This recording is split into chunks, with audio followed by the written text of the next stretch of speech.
Well, I'm George Shultz.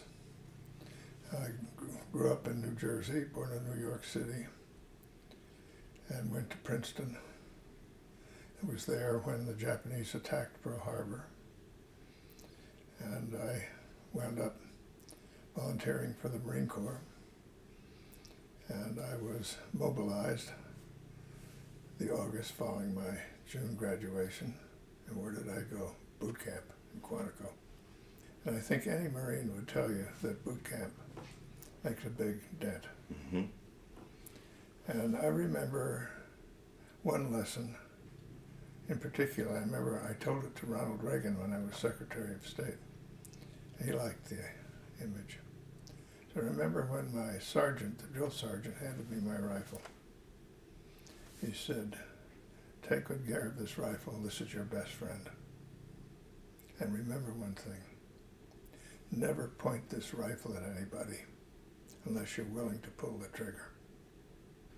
I went August 42 to Quantico, and I think boot camp was around a 3-month period. Mm-hmm. And then I was asked to be an anti-aircraft artillery officer. And I was sent to New River and trained there. And as soon as that was over, I guess another 3 months, bingo, right out to the Pacific.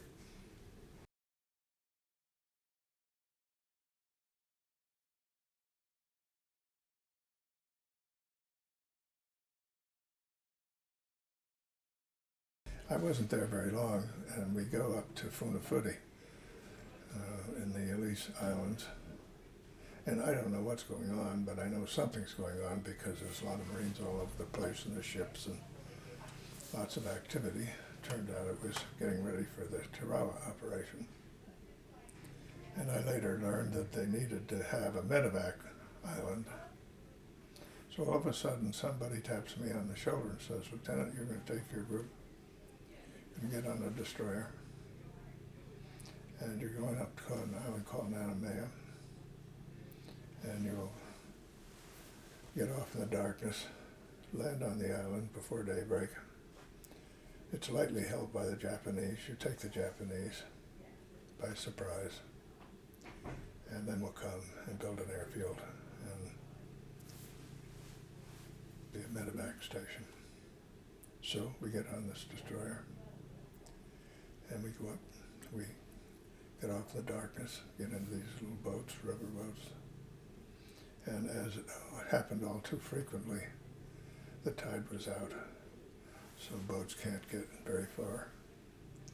So we have to get out way off from the shore, and you've got these coral things with poles. You're holding your rifle up to keep it dry. So we're waiting, and it takes forever. By the time we get to the shore, it's daylight. And they're natives on the floor. One of them has a little robe on. So I'd learned how to say "good morning, sir" in Polynesian and British Samoa. So I go over to him and I say "Talofa Soli." He looks me over carefully and says, "Good morning, Lieutenant. We have been expecting you. The Japanese left 2 days ago." Well, in Eniwetok was more than one island.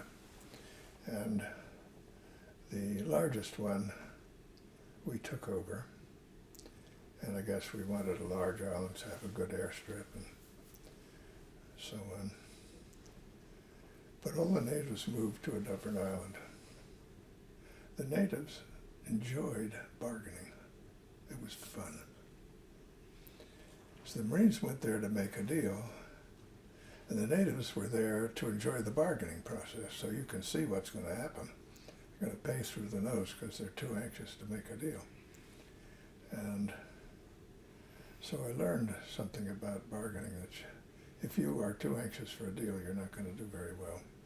We had action, as you might imagine, in Eniwetok, raids and so on.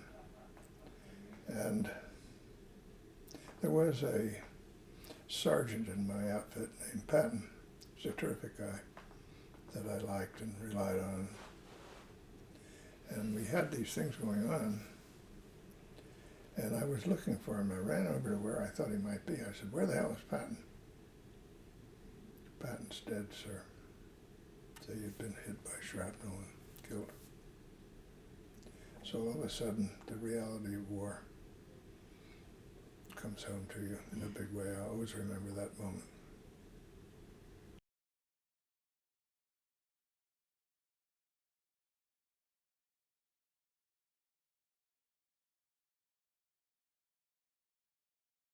Our unit was to go into Anguar as the anti-aircraft. So I was the liaison with the Army, and I went in about the second wave into a beach in Anguar to see what's going on. And it was chaotic. There were these sort of like cliffs on either side. The Japanese were in caves, and they were picking people off. So it created great chaos in the landing area. And I remember in these operations, they have it planned and stuff is coming into the beach, and it's coming. And if you don't clear the beach, there's nothing. And it's coming. There's no stopping it. And everything was clogged up, and I remember just sort of saying, look, do this and do that, and people did it. For no good reason, but just because they were told to, they did. And we kept getting the beach cleared and moving in, and finally cleared out the snipers. In these situations, you see the brutalizing impact of war. That is, this guy's trying to kill you, so you're going to try to kill him. And it's a zero-sum game. I learned a lot that I remembered, as particularly later I had jobs high up in the government, in particular Secretary of State. I learned about empty threats, as I told you, right from boot camp. But that's the whole way of thinking of the Marine Corps. You mean what you say. I learned what war is really like. The reality of war sinks in.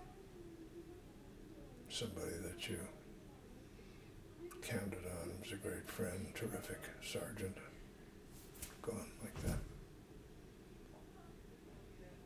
And of course, it's just terrific to be a Marine. It's a great outfit.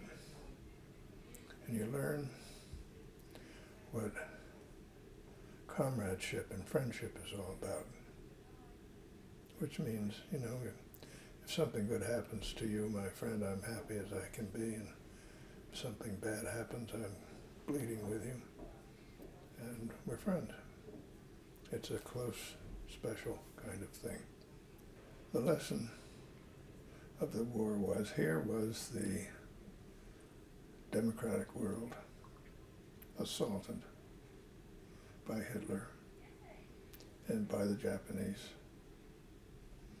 We could rally people, and they believed in what we were doing. So democracies can prevail, and we can fight. We can rally ourselves. So I think the World War II Museum it's preserving accuracy, so you know what really happened as best you can. It's partly to take pride in what we did. It's partly to educate yourself on war. And if you don't have to have a war, that's probably better. On the other hand, as any Marine will tell you, if you're not willing to fight for your freedom, you're not going to have it very long. So you've got to be willing to fight and equip yourself to fight. And that's a reality.